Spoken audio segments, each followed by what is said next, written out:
De retour sur le plateau, Team Game One, partie 2.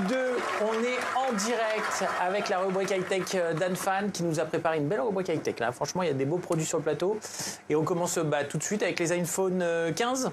Avec les iPhone 15, effectivement. Donc, qui a 4 modèles, vous savez, iPhone 15, iPhone 15 Plus, iPhone 15 Pro et iPhone 15 Pro Max. Donc, c'est à peu près comme les années d'avant. Ils sont là. Les grosses nouveautés, il n'y en a pas tant que ça. La plus grosse nouveauté que tout le monde va noter, c'est effectivement qu'ils sont passés enfin à l'USB-C. Ouais. Donc on n'a plus de port Lightning. C'est la première fois que je voyage avec juste un câble USB-C, que j'ai plus besoin d'avoir un deuxième câble. C'est pas vraiment une nouveauté. Après, ils ont été obligés de se soumettre à la loi européenne. Ils sont obligés de se soumettre à la loi. Mais l'avantage, c'est que ça apporte quand même pas mal de choses, puisque effectivement, tu te balades plus qu'avec un câble. Les manettes pour smartphone, tu achètes juste la version Android. Ça fonctionne aussi avec les iPhones. J'avais peur que Apple s'amuse trop à brider les smartphones et puis voilà, donc là tu as les ports qui sont en bas, c'est plutôt sympa. La deuxième chose en termes de nouveauté, c'est la structure en titane des iPhone Pro. Donc l'avantage, c'est qu'on a vu ces dernières années que les iPhone Pro, les 14 Pro, les 13 Pro et tout ça prenaient du poids chaque année, etc. Parce que les appareils photo sont plus gros, parce que ils ont plus de choses à l'intérieur, etc. Donc ils deviennent de plus en plus lourds. Et là, ça nous permet de revenir, à un poids plutôt honnête, puisqu'on revient sur un poids l'équivalent des iPhone 12 Pro à l'époque. Ouais, parce que le titane, c'est beaucoup plus solide et beaucoup plus léger. Exactement. Mais en même temps, c'est plus cher. Donc, et en même temps, c'est plus cher. Alors je sais qu'il y a eu pas mal de choses qui sont dites sur Internet, entre les gens qui ont réussi à casser, à le faire plier assez rapidement pour casser le dos de verre, le dos en verre. J'ai pas trop eu de soucis. Alors moi, j'ai pas non plus essayé de casser. J'ai pas trouvé qu'il y ait des problèmes de finition. J'ai pas non plus trouvé qu'il chauffe énormément. Ça, c'est un truc que j'ai pu voir. J'ai pu voir sur les réseaux sociaux où on reprochait énormément aux pros de chauffer. J'ai pas eu ce souci, donc c'est peut-être au cas par cas. Pour moi, la vraie nouveauté cette année, ça reste quand même les iPhone 15 et 15 Plus et pas les 15 Pro et 15 Pro Max. Alors oui, ils ont des meilleurs appareils photo, ils ont plein de choses et tout ça.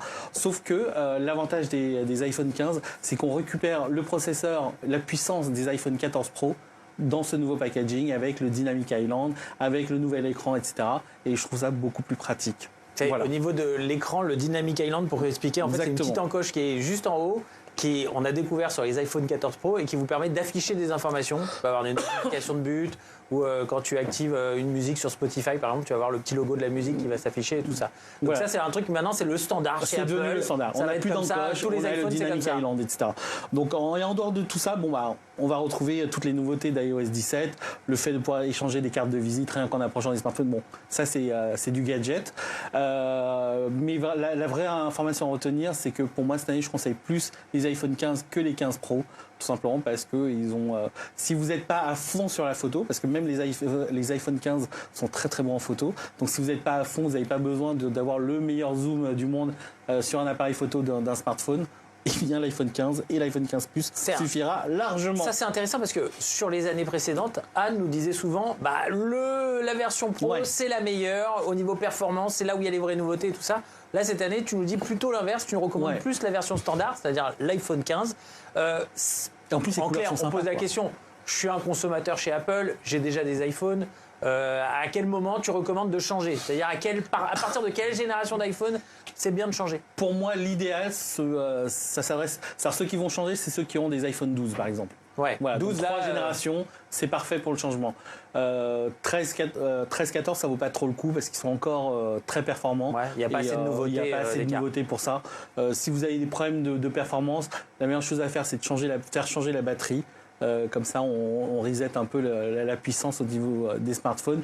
Mais si vous avez des iPhone 13 ou des iPhone 14, le changement pour l'instant se justifie pas trop.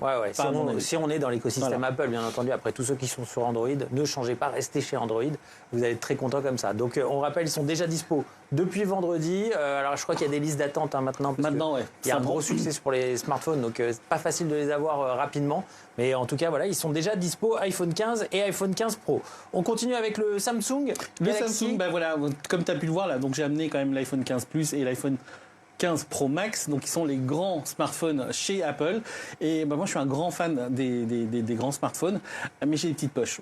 Alors, le Comment tu fais alors? Comment faire? Eh bien, la solution, c'est le fameux Galaxy Z Flip. C'est vrai qu'il est pas mal celui-là. Hein. Voilà, donc là, je vais ouvrir tout simplement. Voilà. c'est pas mal. Voilà, vous avez l'écran qui va. Alors, je rentre le code. Vous pouvez l'ouvrir. Donc, c'est un écran de 6,7 pouces. Et dès que vous n'en avez plus besoin, vous pouvez maintenant le replier. Et ça rentre, c'est compact, ça rentre dans la poche. C'est solide, ça? Vraiment? Franchement, c'est très solide. Ça, j'ai pas de soucis. Moi, j'utilise le Fold, plus le Fold, donc au niveau pour le côté tablette, et j'ai pas eu de soucis depuis que je les utilise. Donc, effectivement, il faut faire peut-être un peu plus attention. Je vais pas m'amuser à griffer avec mes ongles, etc. Mais dans un usage quotidien, j'ai zéro souci. La grosse nouveauté du Z Flip 5 par rapport au Z Flip 4 et au précédent modèle, c'est que maintenant, on a un écran intégrale à l'extérieur, ce qui nous permet justement de par exemple... t'as plus besoin de l'ouvrir en fait. Exactement, t'as moins besoin de l'ouvrir, tu peux checker tes mails directement, tu peux checker tes SMS, tes notifications, tu peux lancer Maps, etc. directement depuis l'écran externe. Avant, c'est vrai qu'avec le petit écran, tu étais obligé à chaque fois de l'ouvrir pour quelque chose. Ici, tu peux faire juste ton truc. Oh là là. Et un des trucs que je kiffe faire... C'est le bruit. Moi, je suis un ancien. Et je le fais fort en plus. Ça me rappelle le Motorola StarTAC. C'était un téléphone portable à l'époque. Et quand tu racontais ça, c'était jouissif. Ça reste un peu cher, puisqu'on parle d'un smartphone aux alentours de 1 200 €. Mais en toute honnêteté, pour moi, c'est l'innovation de cette année en termes de smartphone. C'est-à-dire que j'ai jamais vu.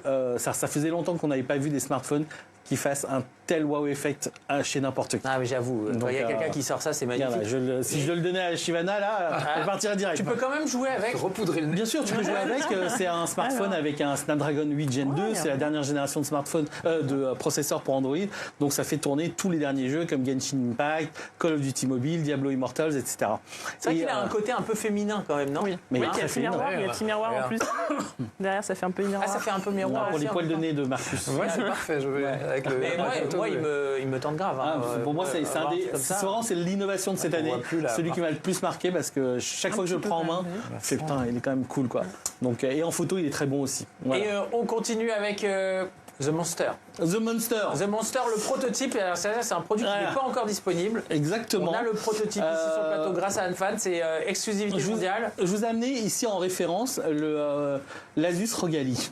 Donc avec un écran de 7 pouces, 120 Hz, etc. Rappelle, c'est une console portable qui permet d'accéder à tout ton catalogue de jeux PC. C'est une console PC, c'est basé sur un PC quand même, avec un processeur AMD Zen1 Extreme, donc chez AMD, et qui permet de faire avec Windows, et on fait tourner tout ce qui est lié à Windows. Okay. Donc avant sur le Steam Deck, on était lié à Steam, forcément, et au catalogue Steam. Ici, on peut installer, alors là, je ne vois pas, mais j'ai installé Battle.net, j'ai installé Epic Games, j'ai installé GOG. Tous les jeux sur PC. Tous les jeux sur PC peuvent être installés dessus. Je vous dis pas que tout tourne, évidemment. Cyberpunk, il tourne.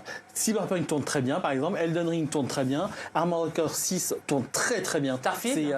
Starfield tourne plutôt bien. Ouais. Mais il va falloir faire quelques concessions sur les effets. C'est pas mal. Voilà, et ce qui est quand même pas mal parce que ce sont des machines qui sont à 800 € et qui font quand même tourner. Et tu peux emporter, imagine, faire ton Starfield un peu n'importe où, ton Cyberpunk un peu n'importe où. Et si tu as besoin de puissance, admettons, eh bien comme c'est Windows, tu peux installer tous tes trucs de cloud. Donc le Xbox Game Pass, c'est intégré dedans. Ouais. Le Nvidia GeForce Now, ça peut être intégré. Il suffit de l'installer et puis tu te retrouves avec ta console à la fois PC avec du local et en même temps sur le cloud. C'est la grosse différence avec le PS Portal par exemple que tu connais chez Sony PlayStation qui va sortir en fin d'année, qui ne fait que du cloud de ta console, du streaming de ta console. Alors ça justement, ça a été lancé avec le Steam Deck de Valve et ça a été la grosse tendance du moment. Tous les constructeurs se lancent dedans. Voilà, tous les constructeurs commencent à nous dire à se lancer dedans. C'est vrai qu'Acer n'a rien dit encore.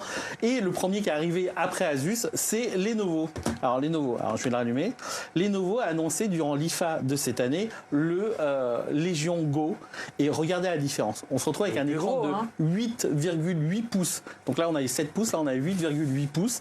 Et en plus, on retrouve une petite béquille à la Nintendo Switch. Ouais, et surtout, on peut sortir les manettes. Ah. Voilà, on peut sortir les manettes et jouer un peu comme sur la Switch avec les manettes dispatchées. C'est la Switch 2. Non, c'est tu nous as amené la en termes de Switch 2. puissance, On dirait. c'est même plus puissant. Donc je pense que c'est même parce que là, alors, on a eu des rumeurs comme quoi la Switch 2 c'était une sorte de PS4 et tout ça, et je pense que ça reste plus puissant qu'une PS4. Ça, c'est plus puissant qu'une PS4. Ouais, ça. là, Ça, dernièrement, tu ouais. fais tourner le Starfield, tu le fais tourner mieux que Non, il ne Asus. tournera pas mieux que sur Asus, sauf que c'est beaucoup plus confort. Pour moi, je pense que il y a des constructeurs qui sortent en ce moment pas mal de consoles avec des écrans de 7 pouces. Je pense que 7 pouces est un chouïa petit à terme, et que pour moi, l'idéal, ce serait plutôt l'équivalent d'un iPad mini, par exemple, ce que tu as sur le bureau. Ah, Eh bien, ouais. c'est ce que propose justement le Lenovo C'est Legion. vrai que c'est tentant avec les manettes qui se détachent. Moi, je vous cache pas que le concept de Switch 2, parce que c'est Exactement, ça, quand même, le quand tu Switch regardes, 2. Et mais c'est un d'accéder PC. au catalogue de jeux PC, c'est pas mal. Et surtout, c'est un PC, c'est-à-dire que ton catalogue Steam, tu le retrouves totalement. C'est-à-dire que t'as pas à racheter des nouveaux jeux parce que Ouais. c'est une nouvelle machine. T'as pas à racheter tout ça. T'arrives, t'installes ton Steam, tu récupères toute ta bibliothèque de jeux. Et que ça soit Steam, Epic, Xbox Game Pass, GeForce Now, etc. etc. Et Donc, vous voilà. en pensez quoi, Shivana? Moi, je me demande en fait, c'est quoi la plus-value du coup d'un Steam Deck par rapport à cette machine-là? La plus-value du Steam Deck pour l'instant reste Steam. C'est-à-dire qu'ils ont développé pour le Steam Deck un OS qui est dédié au jeu et qui est beaucoup plus efficace et plus user-friendly que Windows. Le prix aussi, non? et le Le prix, prix est moins cher, le forcément. Steam Deck, Parce que le prix il est annoncé aux alentours de 800 €. Donc dans sa version Ouais. top, alors que le Steam Deck tu le trouves à partir de 350, 400, je crois. 350 €. C'est ça. Ça te tente, toi, Shivana, ou pas? Ah ouais, clairement, ouais, vraiment comme une grosse Switch. Par contre, T'imagines, non, c'est un peu Starfield. lourd, non? C'est pas un peu lourd par Ah contre bah là c'est un peu lourd. hein. En fait c'est des comment dire, ce sont des sortes de consoles transportables. Ouais, c'est un peu ça. C'est pas fait pour c'est pas des choses que tu un peu joues costaud. effectivement dans le métro comme la Switch. Oui, oui, tu la c'est sors entre hyper 2-3 maniable. stations de métro. Non, non. Tu as un petit jeu. Là c'est plutôt effectivement t'es posé dans le train. T'as tes bras posés sur la table et tu Ouais. joues comme ça. Tu la ramènes en Donc, vacances, voilà, tu t'as la tous tes ramènes en jeux à vacances l'intérieur et et tout. tout. Marcus, ça te tente ou pas? Oui, c'est vrai que c'est tentant. Après, moi, tous ces trucs, le problème, c'est le stockage. Je sais pas, j'ai toujours peur de ne pas avoir assez de place pour stocker les jeux. C'est déjà le cas sur les consoles de salon. Alors, Donc, je sais pas combien il y a de. Alors souvent ils sont vendus soit en version 512 Go, Ouais. soit 1 Tera et il y a un port micro SD en plus. Voilà, tu peux rajouter une carte Ok. mémoire. Alors là, avec la carte mémoire, normalement, tu peux éteindre console, la- Voilà, c'est comme un peu Les comme une manettes sont console. bien ou pas? Alors les manettes, Ça a l'air, comme ouais. c'est une version proto, je trouve que c'est encore un peu cheap forcément, mais je pense que ça va évoluer. Et puis après, l'avantage C'est de lourd. ce genre de truc, c'est que effectivement, si t'as pas envie de prendre les manettes, tu prends pas les manettes et tu prends avec une manette Xbox 360 en Bluetooth, ça marche aussi. Et t'as une date de sortie? Normalement, c'est censé sortir au mois d'octobre là. Mois d'octobre. Voilà. Ok, donc voilà, on sauf que tu vois, pour l'instant, aucun média ne peut le tester. On a juste eu la présentation durant l'IFA, c'était en début de mois de septembre, et depuis, on n'a pas de nouvelles. Et là, on est juste les premiers à le récupérer, juste pour mon retour sur Team Game One. Oui, pour C'est info, beau. l'IFA, c'est un C'est grand beau. salon de high-tech sur les nouvelles technologies qui a lieu en Allemagne et qui est juste après d'ailleurs la Gamescom, qui est lui un salon dédié aux jeux vidéo. Moi, ça me tente bien. J'aime beaucoup cette Switch 2. C'est de bon augure pour ce Ou qui va Steam Deck arriver. 2, ou Rogali 2, comme tu veux. Rogali 2, ouais, non, mais c'est pas mal. Merci T'as le beaucoup, choix. Anne. Mais de rien. Merci. Bon, 800 balles quand même, c'est des beaux cadeaux. 800 balles, ça va. Ça reste un PC. Hein. Et il faut pas oublier que c'est des PC qui. Tu branches ça sur un écran 4K, tu sors en 4K, etc. Alors, Oui, tu oui. sors en 4K, tu branches ça avec un clavier souris, tu travailles comme d'habitude. Hein. C'est-à-dire que ça reste des. Moi, je me suis fait quand même une session où je suis parti en voyage de presse, je suis parti juste avec ça. Un clavier Bluetooth, une souris Bluetooth et j'ai bossé dessus. Ah, j'avoue, un c'est peu pas mal. petit. incroyable. Mais là, t'as monté quand même d'un cran. 800 Ouais. €, c'est beaucoup. Ah, ça, c'est- Moi, j'ai des cadeaux à offrir et ça va jusqu'à 500 €. Allez, jingle.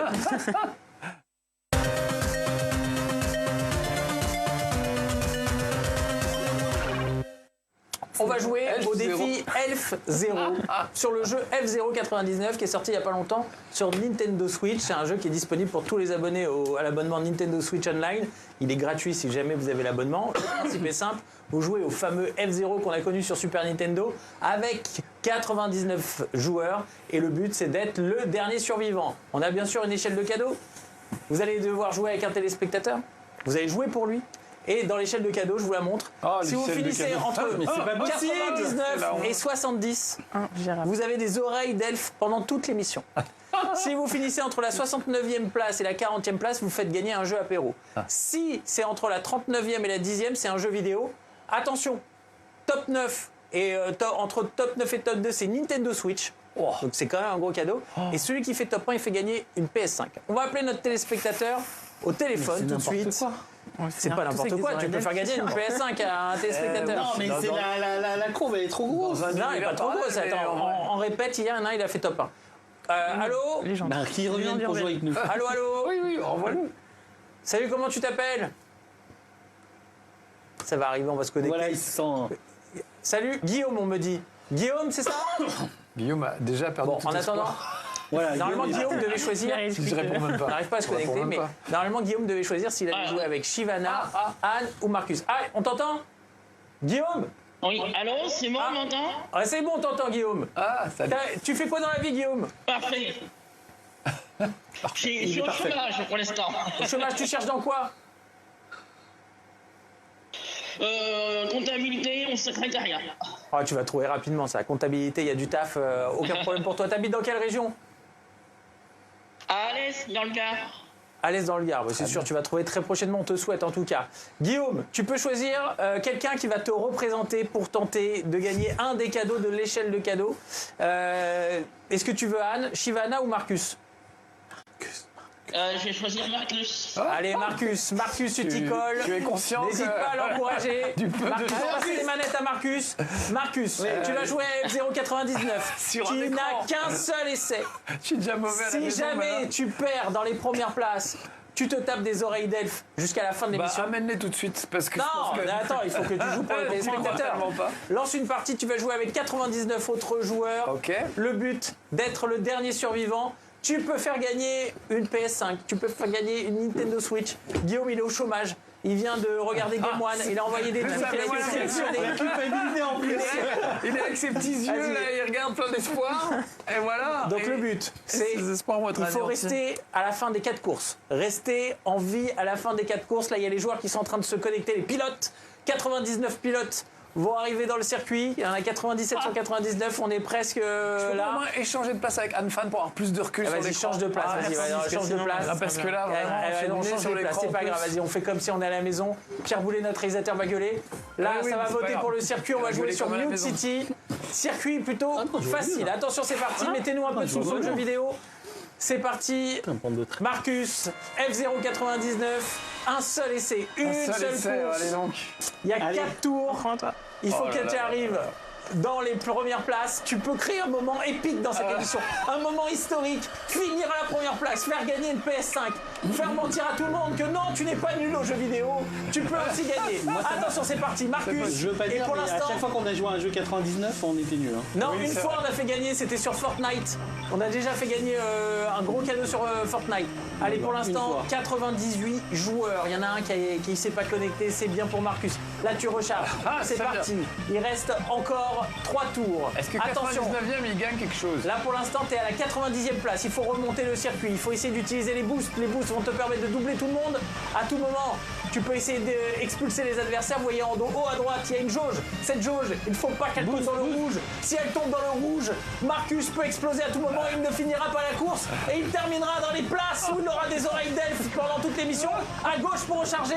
On recharge, on ralentit peut-être pour recharger un maximum. On a des boosts. Attention, il faut On est être bon, là, on est minimum bon. à la 90e place. Et après le boost, il va doubler tout le monde.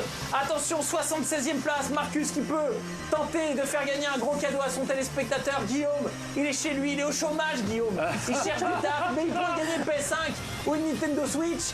Attention, Marcus qui est dans le rouge. Marcus qui peut exploser à tout moment. Regardez, la jauge est dangereuse. Marcus qui recharge, mais ça sera peut-être pas suffisant. Il faut qu'il évite les chocs à tout moment. Il faut finir dans les dernières places pour l'instant. 69e, il reste encore 2 tours. y a Nous beaucoup sommes sur le trop de monde, 3e il y a tour, il beaucoup reste un trop de monde. 4e tour. Marcus qui peut exploser à tout moment s'il est jamais il est touché. Ça explose. Il faut éviter les gravillons. Il peut réussir un coup de maître. Pour l'instant, 78. On m'a agressé. On m'a agressé. Marcus a terminé. Combien? Alors, au loin. On va me montrer la place. 88e. 88. Amenez les oreilles d'elfe. Non, bah, Est-ce qu'on a le temps pour faire une autre j'avais dit course? merci. faut dire que la sensi, merci, elle est Léa. Non, on n'a pas le temps, c'est dommage. On aurait eu La sensi compliquée. un autre participant. Donc Marcus, tu vas devoir garder des oreilles d'elfe Alors, durant toute l'émission. absolument Guillaume, désolé pour Guillaume. Hein. Guillaume, désolé. Il s'est barré. Ouais, c'est pas grave, ça c'est parti des jeux. Mais quelle idée de miser sur Marcus. Et prends Mais quelqu'un oui, d'autre, mais avec oui. Shivana et Réa. J'avais confiance en lui, et puis voilà. J'ai trahi ta confiance, je suis absolument désolé, Guillaume. Humainement, il t'a déçu. Ah oui, voilà. Il t'a déçu. C'est pour ça que c'est devenu un Non, nez. non, il a bien joué quand même, c'est bien défendu.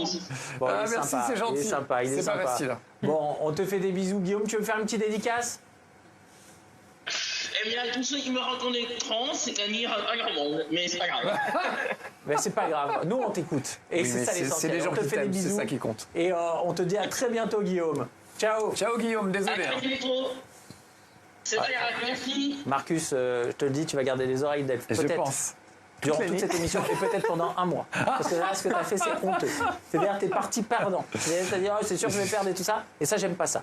Question téléspectateurs, c'est parti.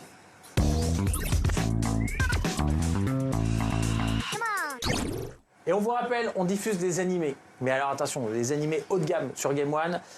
Tous les jours, en ce moment, vous pouvez découvrir du lundi au vendredi à 11h45 et 17h30 Boruto, Naruto, Next Generation. C'est vraiment, vous connaissez Naruto, bah là c'est le fils, c'est Boruto, c'est un peu comme ce qu'on a connu à l'époque avec les Dragon Ball Z et tout ça. Donc savourez ça, c'est sur Game One, en VF, c'est des épisodes inédits en ce moment. C'est tous les jours, du lundi au vendredi à 11h45 et 17h30. Faites-vous plaisir sur Game One. Allez, on a des questions de nos téléspectateurs, hashtag Team G1 pour réagir, avec message de Undertaker The Phenom qui dit « Salut la team, Expendables 4 a fait le pire démarrage de la franchise aux États-Unis. Pensez-vous qu'ils auraient dû s'arrêter avant ?» Ça fait longtemps qu'ils ont dû Ah, moi, je suis un fan de Stallone, mais je vous dis franchement, ouais. C'est vraiment de la bouse. Oui. C'est un peu. C'était marrant le Un peu premier les pattes de- Expendables. Bah oui. Et après. Le l'idée, deuxième, ça commençait déjà à faire. Hein. Ouais, le premier en fait c'est une Ouais. blague. Après, à partir du moment où tu fais un 4, c'est plus une blague là. C'est vraiment tu fais de l'argent avec le principe. Qui avait déjà vu Non, Expendables? j'avais vu le premier, ça m'a suffi Jamais. largement. 1, 2, Ça 3 fait et un ça m'a peu, suffi. C'est de la merde. c'est de la Non, c'est de la merde. C'est dommage. Et j'adore Stallone. Hein. Vous le savez, je suis un grand amoureux de Rocky, mais à un moment donné, on peut pas tout pardonner. Alf Bator qui dit « Bonjour la team, que pensez-vous de l'affirmation d'Haruhiro Le prix des jeux. le patron de Capcom, on va dire, comme quoi les prix des jeux sont trop bas et qu'ils devraient être au prix de 100 euros, 100 $, 95 euros. Alors c'est vrai qu'il y a le patron de Capcom qui a fait une sortie assez controversée lors du Tokyo Game Show où il a dit que finalement les jeux ils n'étaient pas assez chers. Il a dit qu'en fait, depuis l'époque de la Famicom, le prix des jeux n'a pas beaucoup évolué, alors qu'à l'inverse, les coûts de développement sont beaucoup plus importants, que les salaires ont été augmentés, que derrière, voilà, les coûts sont beaucoup plus importants, et que le prix des jeux n'a pas augmenté en pourcentage. Donc du coup, il dit que finalement, le vrai prix des jeux, ça serait 100 $, 95 euros. Est-ce que vous êtes d'accord avec ça? Là, gros débat, j'adore. Allez, lâchez-vous, lâchez-vous. Non, je sais pas, être d'accord ou pas. Moi, je serais jamais d'accord parce que je veux payer le moins cher possible. Après, en vrai, je comprends. Lui, il a ce des qu'il- coûts, il a des coûts. Mais bien sûr, il a des coûts. Et Voilà. si le Street Fighter 2 dans les années 80, bah, je pense qu'il n'aurait pas coûté la même chose que, inflation comprise, ça n'a pas dû coûter la même chose en développement que Street Fighter 6. Donc, ouais, je comprends. Mais il y a Je suis pas d'accord. tu comprends Je veux pas, mais je comprends. Toi, tu comprends. Bah, je pense qu'il y a d'autres moyens de gagner de l'argent sur les jeux. Par exemple, avec la dématérialisation, ça coupe un peu tout ce qui est de marché de l'occasion et du coup, ils récupèrent quand même de l'argent quoi qu'il arrive. Donc en fait, il y a d'autres moyens plutôt que d'augmenter les prix. Et quand justement ils vendent les jeux en démat, et bah, du coup, ça coûte toujours le même prix que des jeux qu'on trouve avec Donc, les t'es boîtes. plutôt Donc, pas d'accord, bah, toi. non, du coup, non. Toi, c'est plutôt- Moi, je vous dis, moi, je suis pas d'accord. Je vous dirai pourquoi. Exactement. Bah, elle a raison, c'est vrai. Avant, les jeux étaient sur CD, il fallait graver les CD, faire des boîtes, les envoyer, les acheminer, etc. Aujourd'hui, ils vendent quasiment tout en dématérialisé, donc ça leur coûte beaucoup moins cher. Le même jeu est reproductible à l'infini. Il n'y a pas à imprimer des CD, à graver des CD. Donc eux, ils ont aussi des coûts qu'on réduit. Et surtout, il y a de plus en plus de joueurs. Donc ils vendent de plus en plus de jeux. Moi, c'était ça Donc que j'allais dire. compense, Ouais. Ça compense Parce que le mec, largement. il dit les coûts la de développement, différence. ils ont augmenté. T'as oublié un truc, c'est que les gamers, maintenant, il y en a beaucoup plus qu'auparavant. Exactement. Donc le patron de Capcom, ok, à Mauvaise l'époque, sur Famicom, tout ça, les vieilles consoles, il y avait un petit public. Alors ça coûtait pas si cher que ça à développer. Mais là, aujourd'hui, ça coûte plus cher. Mais derrière, le nombre de gamers, il est colossal, quoi. Tu peux envoyer des jeux sur iPhone maintenant, on l'a vu. Et eux, ils vont le faire avec Resident Evil Village. Donc 95 €, je trouve ça un peu excessif. Puis il y a plus En deux, faut pas d'invendus abuser, de hein. jeux qui restaient en rayon, qui Mais finissaient on va y arriver. par se vendre. Il n'y a pas ce Et gâchis-là. on va peut-être y arriver parce Mais que on vous va savez, y arriver. à l'époque, moi je me souviens, Mais- sur Super Nintendo, quand j'allais à Carouf, Carouf, je payais 699 francs Ça a un toujours jeu. été trop cher. C'est l'équivalent de 100 € quasiment. hein. Maintenant, ils font les Vous- premiums en plus avec les accès anticipés qui coûtent beaucoup plus cher et tout ça. Donc ils arrivent quand même à s'y retrouver avec leur marge au bout d'un moment. Moi je pense Donc, qu'ils arrivent à s'y retrouver. De toute façon, s'ils ont réussi à survivre Non, toutes mais ces pour années, ça, c'est qu'ils arrivent à s'y retrouver. Ouais, mais Voilà. d'un côté, quand on voit quand même toutes les reventes, tous les trucs et tout ça, c'est que quelque part, c'est quand même il y a une sorte de limite et que tu as quand même un minimum à donner, quoi. Donc bon, c'est pas l'Eldorado que c'était comme dans les années 90. Après, je suis d'accord avec toi. Je comprends leurs problèmes. Derrière, ils ont aussi des coûts de développement qui sont plus chers. Ils ont aussi des talents à recruter, ça coûte cher. Et parfois, les employés ils demandent des augmentations. Ici, sur Game One, on n'en a jamais, mais peut-être eux, c'est vrai, je suis d'accord. Peut-être dans le reste du monde. Peut-être dans le reste du monde et au Japon notamment, ils en ont. On en reparlera dans cette émission. Les amis, c'est l'heure de la pub, mais vous inquiétez pas. Juste après, on revient. Il y aura le J'y joue pas. On va parler du prochain FIFA. On va parler de Cocoon. On va parler de Dragon Quest. Et on aura une énorme surprise. Une énorme surprise sur le plateau avec les anciens animateurs de Level One qui seront avec nous sur le plateau pour un Level One en direct. Restez avec nous.